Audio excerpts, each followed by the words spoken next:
This is not a lawsuit that's filing, but they did just give permission to go in and start basically checking out the larger operators of single family houses. So big landlords of single family homes might have something from the FTC coming down pretty soon. Chris, your take? Man, I'm not sure that the FTC should be. I don't think the FTC is going to come after the people that own one and two homes. I think that the FTC is going to be coming after the, thousand property owners and the funds and all of that stuff. I don't know. Again, you don't know what the truth is going to be until you discover all the facts. And I'd like to think that people are not operating nefariously, that they're doing the right thing. So again, I'm a refrain from comment as to where this is going to land.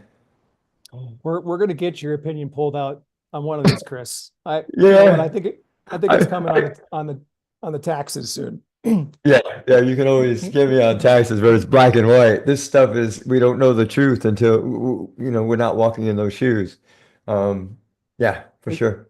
we got a lot of single family home operators or investors here. We got Kristen, Susan, Paige gave me a haha, which means she laughed at my joke. Thank you, Paige. I'm not on fire with jokes today. Rose, Ralph, Lisa, Don, and Zoom user, all single family operators. So, like Chris said, they're probably not coming after you unless you got a lot of properties. But they did just greenlight this probe that they're going to have for some of the operators, the larger ones that are out there. Okay, Chris, you ready to move to the new administration coming in? Let's do it, man. Okay, so Housing Wire just published this article. They're talking about the risks and the opportunities for real estate investors during this term for Trump, his second term. And they go in and they highlight basically four main points: tax legislation, housing finance reform, regulatory cleanup, and bipartisan housing priorities. Let's talk tax first, Chris. The new administration coming in, I know you've got your opinions, and maybe you can educate us a little bit about what you think will happen with taxes with this new administration coming in. Well, let me talk about taxes specifically to us, and then pull back and do a little bit more of a global talk. So the Job and Tax Act of 2017 was one of the great things for us as real estate investors that President Trump during his previous administration enacted. I firmly believe that that's coming back, and I firmly believe that that's coming back strong and quickly. Let's face the facts again. President Trump is a real estate investor, and that's what he does. So I believe that we're going to see a whole bunch of tax benefits. I also believe that, based on the amount of money that he spent to become president again, he owes a lot of favors, and he spent a lot of money, and he needs to recoup that somehow. So as a result, the quickest way to make that happen is going to be through the tax code and some of the things that they get pushed through. I personally, because of my circumstances, surely hope that tax accelerated depreciation and bonus depreciation comes back quickly. Like first quarter this year would be beautiful. And if they would make it retroactive to last year, I would love that even more. That's not likely. Go ahead. Chris, you had a video. You recently did a video just educating people with a check that you had. Why did that thing blow up? Why did it get so much attention? Can you teach us what you taught in that video? Because I think everyone needs to pay attention to this part. Absolutely. So, what the check that Nate is referring to is my refund check from the IRS for 2023. I received a $53,000 tax refund from the IRS for my 2023 tax year. As a result of proper tax strategies, the biggest 95% of that tax strategy was investing in multifamily real estate. As a result of investing in multifamily real estate, I received a bunch of K1 depreciation losses on the properties that I acquired. And that doesn't mean I lost money. It means that I got depreciation losses as a result of the Tax and Job Act of 2017 that I was just discussing. So the mechanism to do that is called accelerated depreciation, where we take the appreciation that's due over 27 and a half years and squeeze it down, and then bonus depreciation, where we take a portion of that in the first year. So as a result of those tactics, 100% legal, 100% by the tax code. I received a $53,000 bonus, and the amount of money I paid in taxes last year was absolutely ridiculous compared to the amount of money I earned. And that's available to everyone and to anybody, especially through the type of deals that we do syndication wise. Have I taken up too much time in tax, or could I talk about more global taxes? No, you can talk about global tax. Before you change gears, though, I just want to make that in like I got a 10-year-old boy. You know Bianco, Mhm. obviously, Chris, but everybody else, I got a 10-year-old named Bianco, sharp kid. But the way I explained it to him is I said, hey, the reason that the IRS lets us have these tax breaks, it's not technically called a tax break, but I'm going to call it like that for my 10-year-old. The reason we get these tax breaks or these tax credits is because we're investing into multifamily. We're providing jobs. We're paying property tax. We're providing housing. Like there's reasons. It's not just handed out for free. And Mm. so for folks that make good money, if you normally pay a bunch of tax to the IRS, try investing into multifamily. Try that on for size because you get two things. You get the tax breaks, number one, and then number two, you get income from the multifamily. So Correct. I will hand it back to you for global tax, Chris. All right. When I say global, I mean United States only. So one of the things that our new president has been harping on is tariffs. And, people are screaming and yelling, tariffs are going to drive the cost of goods up. It's going to make life more expensive, blah, blah, blah, blah, blah. But I'm here to tell you that tariffs is how this country was founded, how the government fed itself in the beginning was by import taxes or tariffs. And he is just trying to shift some of that burden back from the American people back to the importers into our economy. But everybody's saying that's terrible, it's terrible, and all of this stuff. I personally believe it's going to have a twofold effect. And I am not an economist, I'm not even a CPA. So form your own opinions based on your own research. Two things are going to happen. It's going to drive the cost of external goods up a little bit, right? True fact. But then that will drive jobs home back to the United States. So we'll be more competitive in the global marketplace here in the United States, putting our people back to work, putting, the machine shops and all of the manufacturing here in the United States back to work. And so I think it'll have a twofold effect. It'll generate more revenue for the federal government to drive our deficit down, and it'll bring more jobs back because it'll make more sense to manufacture here in the United States and bring jobs home again. So that's what I believe that his big picture plan is, and he's already, this is already the words coming out of his mouth. So I'm not scared of it. I'm optimistic because I believe at the end of the day, it'll bring inflation down and it'll drive jobs up and it'll be good for our economy. Again, I'm not an economist, so form your own opinion. Well, I want your crystal ball, Chris. So, Yeah, so me too. here's what I can say on that. Like literally, we have industrial assets now, and they're like little ATMs. I mean, it's not little; it's a physical big building, but they're getting more orders ever since Trump got reelected back in November. They've been getting more orders, and so let's see where it all goes. But I agree, it's coming.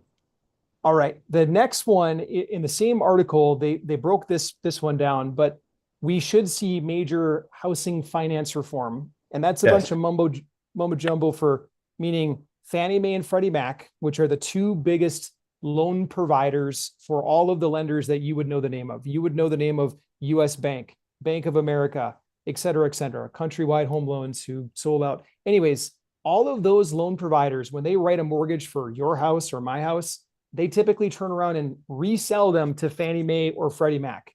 That's how the whole system works. Back in 2008, those two giants, Fannie Mae and Freddie Mac, they collapsed. The government had to step in and bail them out. Ever since then, they have been under government control. And during Trump's first administration, he had talked about releasing them, make them back into private companies, let them do what they're supposed to do as a private company. And there's a lot of pressure, a lot of speculation that they will be released during this 4-year tenure. Chris, what do you think? Man, I go either way on this one too. And let me give you both sides. And I'm not pessimistic either way. Just to be clear, I'm not pessimistic either way. So whenever the government gets involved, a lot of things happen. Overregulation, bloated administration, all those kinds of things. telling you that to say that if these become um, privatized entities again, I believe that will affect the economy in a positive way because they will become more competitive. They won't be allowed to just sit back and collect government checks anymore. They have to actually go out and earn. As a result of that, I think you'll see some competition and some underwriting. Where now, where we use Fannie Mae and Freddie Mac loans all the time, it's, you throw it at one or throw it at the other, you're going to get the same thing out. How does that really work in a competitive marketplace, and how does that benefit me? If they were competing against each other, I would have an edge with one over the other, especially as I start to grow my business. So why I would be for continued regulation is because it's stable, right? Right now, it's stable. And as a result of the federal regulation, we see less predatory loans. When we see things done, in a larger picture way. But unfortunately, back to the other side of the coin, that larger picture and that regulation slow down the process. I mean, my gosh, for us to get a loan, sometimes it takes as much as 4 to 5 months. It's like Is a normal process. like going to the DMV. Oh my gosh, wait in that line, right? So, like, there are pluses and minuses to both. I personally, because I'm an entrepreneur, want them to become deregulated and private because I think it'll give me an edge. But for me personally, but I don't know about the general populace if that's the best plan. So that's where I am. For me personally, I want privatization. I think it's better stuck as a regulated entities would be probably better for the general populace. I don't know. Yeah, I'm going dereg. All All chips on the right. table. I'm going dereg. I think it'll happen because of some of the advisors that are around Trump, number one. And then number two, I think he's totally pro-business, and I would Yeah. like to see that happen. I think there'll be maybe a year of settling and turbulence, but after that, free market, it will help both of those entities sustain long-term. It's funny, after the Standard Oil, John D. Rockefeller, after he was forced to break up his empire, each of those businesses, there were 35 of them, each of those businesses, I shouldn't say every one of them, but their market capitalization as a whole ended up doubling within 10 years. Yeah. So Yeah. they did better on their own, floating out Yeah. there. Yeah. Okay, let's get into regulatory cleanup. So Trump gave a speech at the New York Economic Club shortly before Election Day, shortly before November 5th. And in that speech, he basically said, the problem that we have with housing right now is that there's too many regulations and the government's holding too much federal land. I have proposed that we're going to give up some federal land to make it a little bit more affordable for builders to build. And then number two, we're wiping out regulation.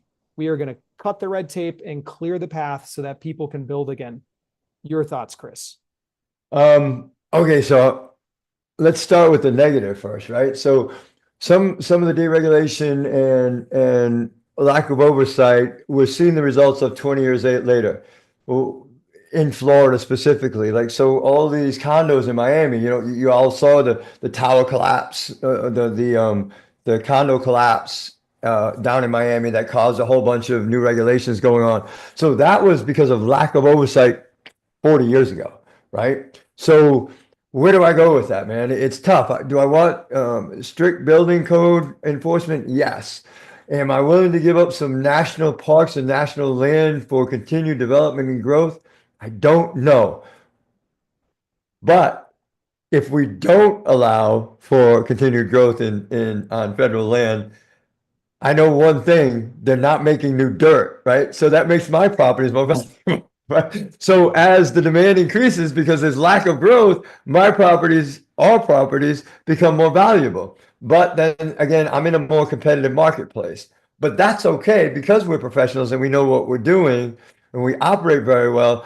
I am good with operating in that competitive marketplace. So I'm kind of against releasing some of these federal lands because eventually we're going to end up with concrete, no grass. So at some point, I think we got to stop. And I think we're really close to that tipping point.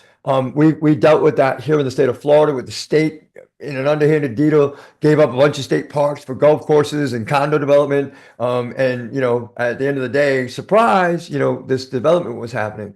And, that really takes away some of the natural beauty of the state of Florida. And I'm not sure I want to see that at a national level. Again, more demand for the property that exists makes my property more valuable. So I'm going to go for, let's hold off on releasing property. So, okay, Chris votes for holding off on releasing property. I'm with you on that, but I am for deregulation. Cut that red tape, let people get out Yes. there and start to build again. Yes. Okay, Chris, I'm going to transition us.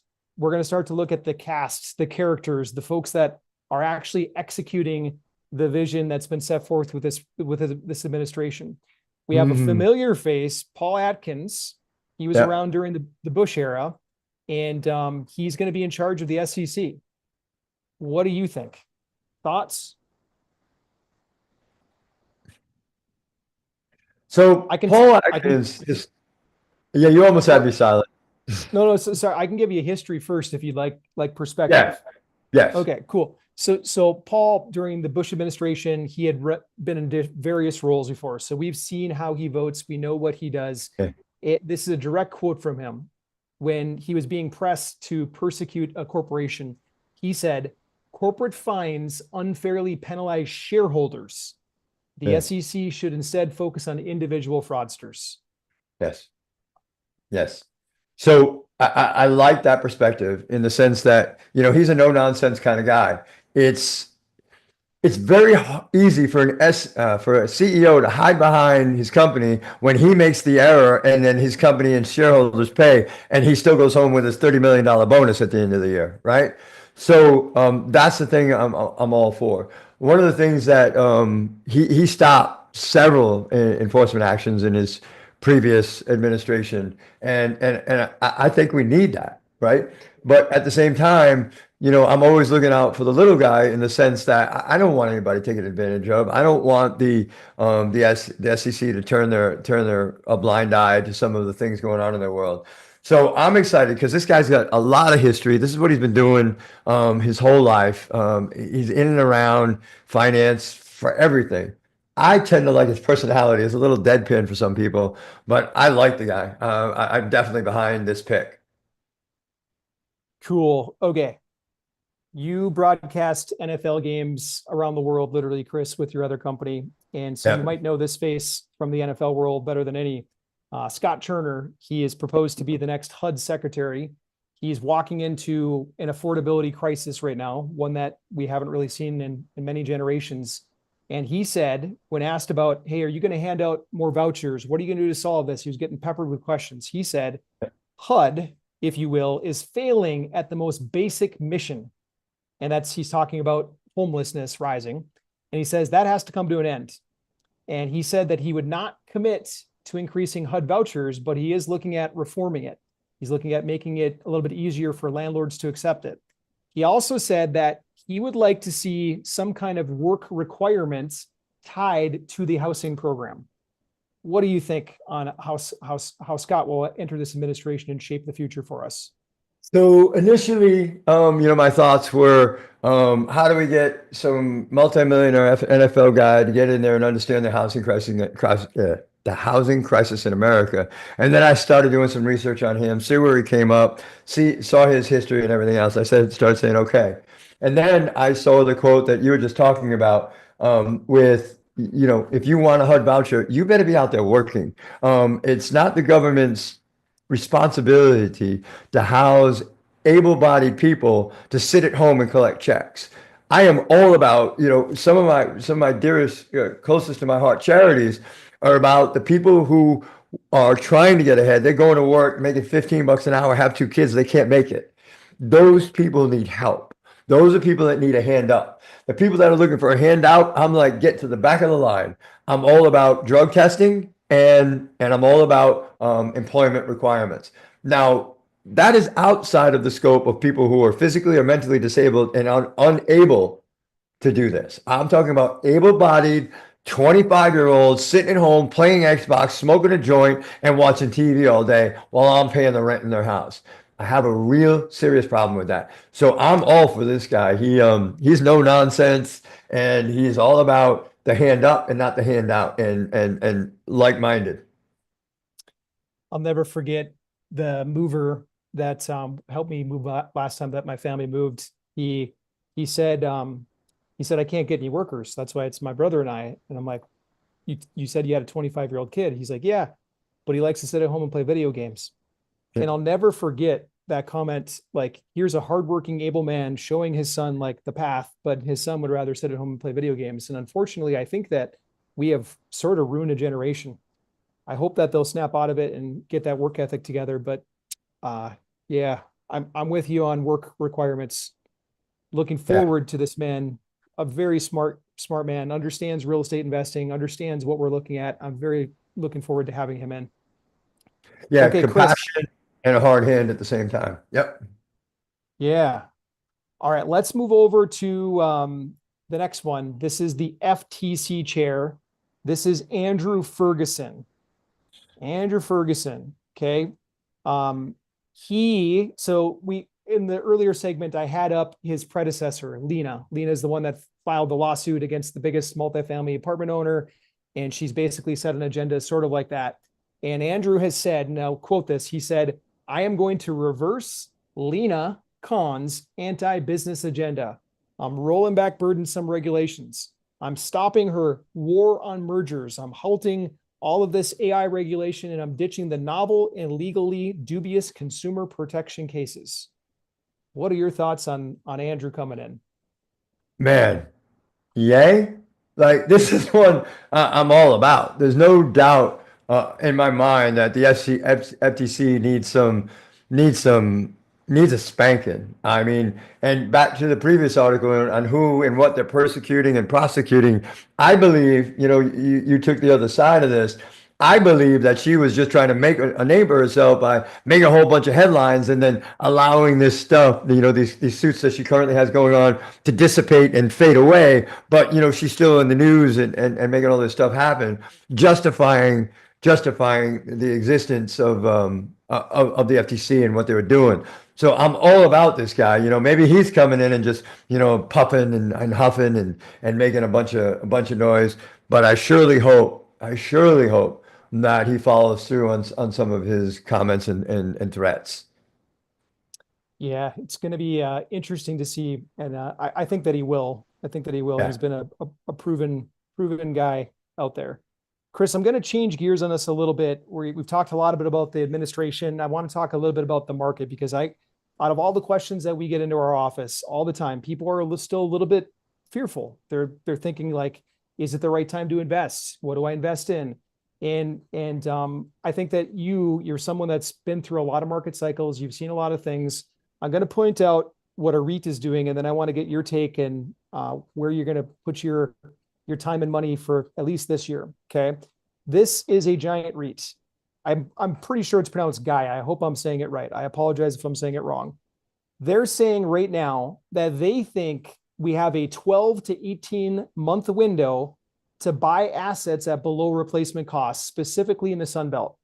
So they're going hardcore in Texas, and they're even going bigger in Florida, South Florida specifically. 12 to 18 months to buy assets at below replacement costs. Why do you think they're doing this? And is this a smart play, Chris? 100%. Could you put your graph up? Do you have that readily available? Yeah, give me a minute and I'll have it. All right. So, and the graph that I'm asking for Nate to put up is been the valuation of multifamily real estate over the course of the past 30 years or 50 years or whatever it is. And basically, this just validates what we've been saying for, the past 10 months, that the multifamily space has hit the bottom and it's on its way back up. And what you'll see is it goes down like this and then goes up like this. So we're right in here in that cycle of ups and downs. So I think that, I know based on this one, based on his historical data, that we're coming up on that curve, right? And it's climbing. So now is the time to buy these assets. Why in the Sun Belt states? Well, quite frankly, Florida, first of all, we have no state income tax.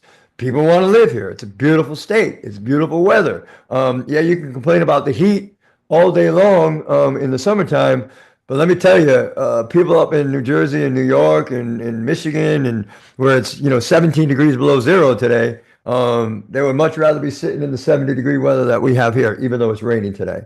So people are still continuing to migrate to the Sun Belt states. They're attracted to Florida for tax reasons, and there's a limited supply. So we're at the bottom of that bounce. It's climbing up. We've got to jump on now. so that we can get the appreciation of these assets as they climb. And while it's predominant here in the Sun Belt states, it's true across the country. If you're in the right market and you know what you're doing, now is the time to buy. I concur, Chris. And if we dig deeper, like right now, we're in the middle of negotiating an asset, a very sizable one, 40 million plus, asking price. We'll get it at a better price than that. But the reason that we're keen on it is twofold. Insurance rates are very high right now. And this particular property did have an insurance claim. And also taxes are fairly high. Taxes in a lot of states, they went up over the last couple of years. And if you can buy a property at a basis price based on the cash flow of today, and if those expenses happen to go down, I'm not insinuating the taxes will go down, but Chris and I have a legal opinion that we might be able to hold the line on the taxes. But let's just say insurance comes down. If we bought it at today's cash flow numbers and insurance comes down after that insurance claim drops off the property, what happens is that our net operating income goes up. Therefore, at least with multifamily and commercial real estate in general, what happens when you raise the income, the net income, you raise the value of the property. So if we can buy with high expenses today and bring those expenses down, we increase the value of the property. That's not counting into the fact that people are still moving to this. This is a premier city in South Florida. You would know it if I said it. It's not counting the fact that their population is still increasing there. Like none of that stuff. We're just looking at basis price. So I'm agreeing with this REIT. I think that they're playing a smart move. They're buying stuff at below replacement cost right now, and it's the same reason that we go after it as well. Cool. Chris, I am going to round this out. Is there any last comments that you want to make before I show our opportunity that people can No, invest because in? then it'll just sound like we're bragging, so I'm gonna let it go. Oh, man. Rose, I see your comment that you sent in. I appreciate that. Rose was commenting on her favorite book in Nehemiah as well. Thank you, Rose. Thanks for being on with us. Okay, for those of you that are looking to invest in something, or if you're considering a potential out there, we do have one opportunity, and I'm going to go through it at a high level right now. So it's not just Chris and I, by the way. We've got a whole team of people. Chris and I are just the talking monkeys that get to come up here and talk with you each week, but we get to have fun. Okay. But we've got an amazing team, and there's more people beyond this. These are the leaders of the team. And then there's a whole bunch of people that support in their roles. Chris and I started investing into industrial, and we found that because of the way that the market's sitting right now, with the talk of tariffs, with manufacturing supply chains getting broken during COVID, for a lot of reasons, manufacturing in the United States has started surging again. There's this concept of reshoring happening. A lot of people realize, or companies realize, that when they couldn't get their goods during COVID, they had to find an alternate solution. So they've been finding manufacturing shops at home to fulfill orders for them. And consequently, the 6 assets that we're involved with right now, they've been doing well. They've actually had their orders increase since Trump was reelected last November. And this is an opportunity where you could come alongside of us and invest alongside of us with this investment. So the way that it works is that we have a fund that's acquiring these. This fund is buying enough of them so that it's attractive to resell to a really big operator, a private equity firm. The private equity firms don't want to buy a little tiny mom and pop shops. They want to buy something substantial. So we're buying the smaller ones. We're putting in systems, we're standardizing them, and I'll show you what I mean by that. And then we're going to sell these to a private equity firm on the backside. In the time being, they spit out a ton of cash flow. So we're paying distributions every single quarter to our investors. Thank God we've been blessed to be able to deliver a distribution every single quarter since we opened the fund, no exceptions. And the current asset that we're about to buy, it's this little shop called Brinkman Tool and Die. I shouldn't say it's little. It's a big commercial building. You can see it right here in Google Maps in Dayton, Ohio. And this current investment, it has DoD certification, which means that it can produce parts for the military. It's very, very hard to get that. So it has a lot of intrinsic value because of it. Anyways, on this particular one, you could potentially come in as an investor alongside of us, and you could get anywhere between 8% up to 12% preferred return, depending on the dollar amount that you invest. If you're looking to invest somewhere between 100 and 500, it's 8% preferred. Plus, you get to share the profits with us on the backside. If you're looking to invest 500K or more, you can get 10% or more plus share profits with us on the backside. It's an interesting investment. I personally have money into it. I love it. I love seeing the distributions come. Actually, I just got a distribution on Friday last week, so it's pretty cool to see that. If you're interested in exploring this, then use the link that's in the chat to book a call with us. And team, if you could help me drop that link, I'd appreciate it. Looks like Sue just got it in there for you. Click that link, jump on a 15 to 30-minute call with us. Tell us what you're looking for. And if we can match it, we'll certainly help you with this. If you don't see a link because you're following us online somewhere, just type the word call in the comments, CALL, and our team will send you a private message and we'll get you the link over. So that's what we've got for an opportunity. This is amazing. We've raised roughly 85% of the money that we need for this particular project. So there's not a heck of a lot of room left on it, and it will fill up here in the next week and a half or so. Okay, Chris, we're going to close out today. Is there anything else that you want to leave our folks with? No, sir. Yes, there is.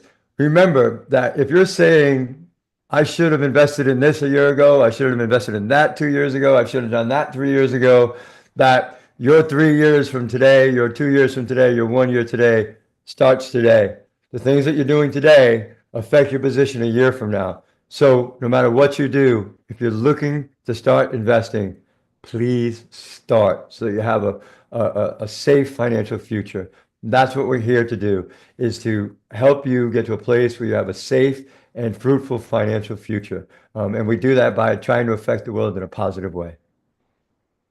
Thank you, Chris. Amen to that. All right. Thanks, everybody. Appreciate you guys so much. We love working with all of you investors. We're looking forward to seeing you guys next week. Thank you. Cheers. Bye.